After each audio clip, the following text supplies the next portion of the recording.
Holy Gospel according to St. Luke, the 21st chapter. Glory to you, O Lord. When some were speaking about the temple, how it was adorned with beautiful stones and gifts dedicated to God, Jesus said, "As for these things that you see, the days will come when not one stone will be left upon another. All will be thrown down." They asked him, "Teacher, when will this be, and what will the sign be that it's about to take place?" And he said, "Beware that you are not led astray, for many will come in my name and say that I am he, and the time is near. Do not go after them. When you hear of wars and insurrections, do not be terrified, for these things must take place first, but the end will not follow immediately." Then he said to them, "Nation will rise against nation and kingdom against kingdom. There will be great earthquakes and in various places famines and plagues, and there will be dreadful portents and great signs from heaven. But before all this occurs, they will arrest you and persecute you. They will hand you over to synagogues and prisons, and you will be brought before kings and governors because of my name. This will give you an opportunity to testify. So make up your minds not to prepare your defense in advance, for I will give you words and a wisdom that none of your opponents will be able to withstand or contradict. You will be betrayed even by parents and brothers, by relatives and friends, and they will put some of you to death. You will be hated by all because of my name, but not a hair on your head shall perish. By your endurance you will gain your souls." The Gospel of the Lord. Praise to you, O Christ. You may be seated.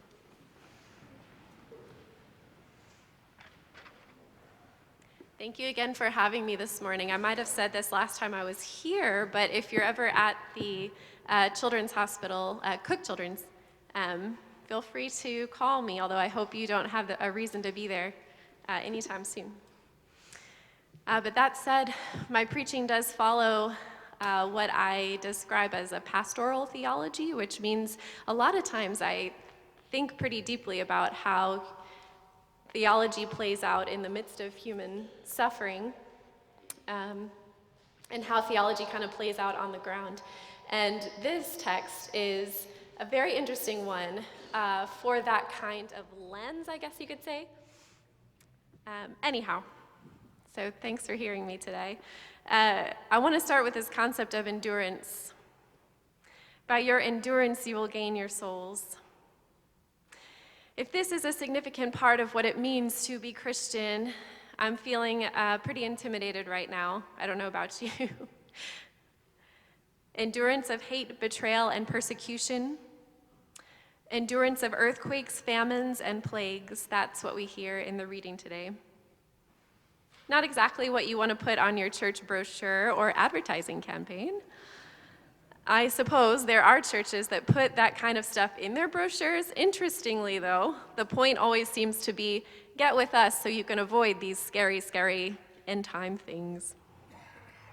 Indeed, Jesus does offer at the end of the reading that not a hair on your head will perish, that you will be okay in the end, but he does not say Christians by any means have it easy. Quite the opposite. I'm not even really sure what he means when he says, not a hair on your head will perish, because just a couple lines before that, he said, some of you will die for this cause. So I guess he must mean that you will be saved in a spiritual sense, but that's not really that comforting to me. I don't know about you. Nonetheless, this reading can be pretty confusing. There are a few problematic ways that I've seen it interpreted, and I want to offer 3 of them today because I think they're pretty common out there. Number 1, when it's read that Christians should merely endure suffering and injustice and not fight back because they will be rewarded spiritually, i.e. gaining your soul, in the sense that our body or earthly existence is unimportant compared to our spiritual one. So this is an interpretation that has been used to keep people in oppressive situations, and it misses the point, I believe. Hear me today that your current life matters. Your body and your soul matter. Your physical and spiritual suffering are both relevant and not separable. This text is meant to provide encouragement and hope, and I'll get to that in a minute. But anything less than that kind of misses the point. The second way I think it's been misinterpreted is this whole testimony part, which is kind of a weird word we don't use in Lutheranism too much. But some have taken this text to use it to justify suffering, even children's suffering, to say that suffering is for the purpose of God's glory.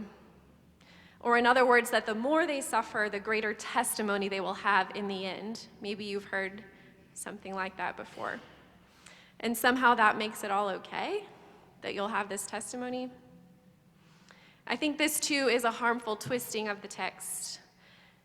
Perhaps we will tell about God's goodness on the other side of our pain, but that is not the point of our pain, I don't think. Our suffering is not a pawn in God's game. Suffering can be mourned as a tragedy and as evil, and you can leave it as that, and I think that's just as legitimate of a Christian way to look at it. So the third way that I think this has been misinterpreted, there are those people who use part of this text as a springboard to proclaim judgment on society, saying that God uses wars and natural disasters to punish those who would persecute Christians or attack Christian ways, whatever that might mean. And this too is missing the point, I think.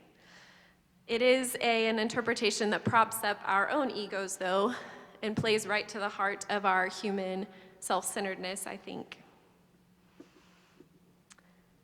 So given my 3 grievances, and maybe you can think of more, I will ask, why is this text so ripe for misinterpretation? And there's a few main reasons.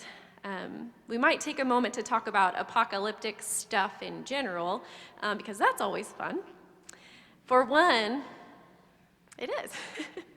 Apocalyptic writing purposefully uses unsettling language and images to prove a point.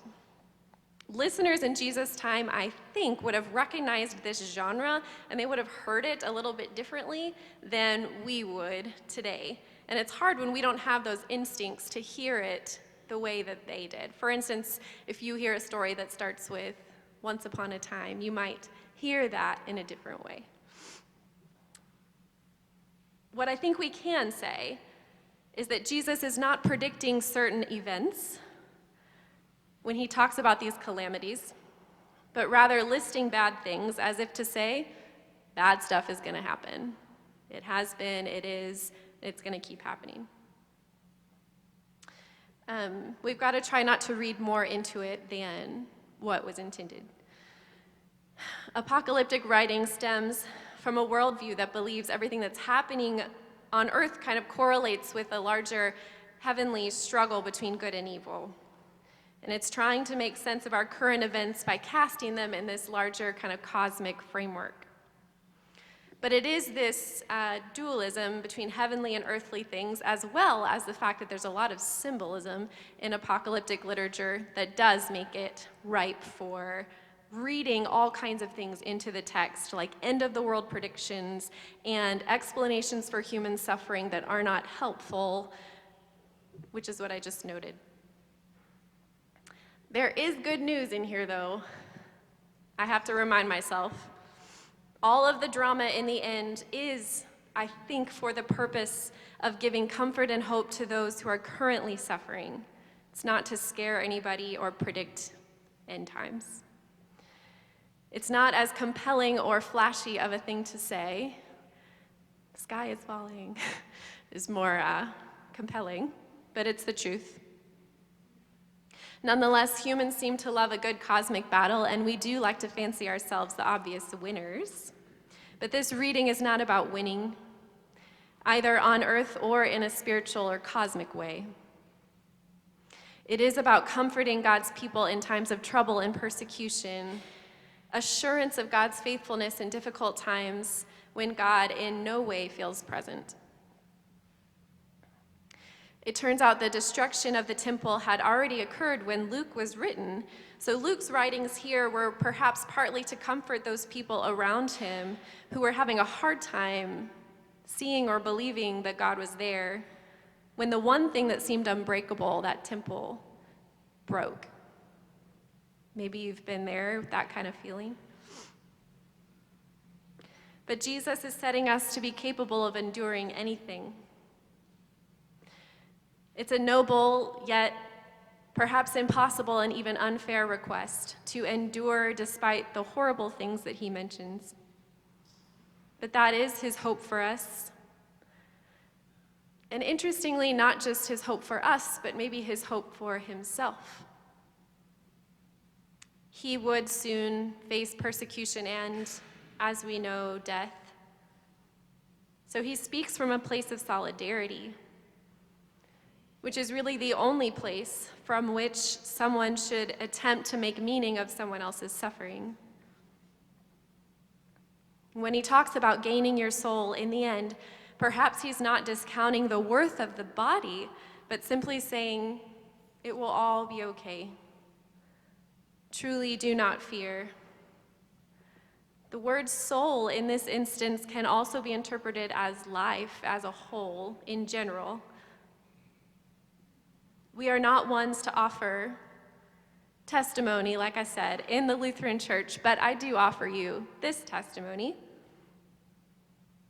Horrible things will happen. They always have and probably won't stop anytime soon. Again, not a flashy statement, but probably true. And again, we are not suffering for God's benefit or for the purpose of having a testimony, but we do have a testimony about a God who can make meaning of our suffering, not really in an intellectual sense, because I think that will always fall short, but make meaning by climbing into the trenches with us, which is what Jesus would go on to do and is what Jesus calls us to do with others. This is the only God that I've been able to make peace with or believe in. The only God I can really trust when God says, you will be okay. A God who knows human suffering and death. A God that can help us endure so that we can experience the fullness of life, no matter what our situation. That is the testimony I offer you today, and that is the good news. Amen.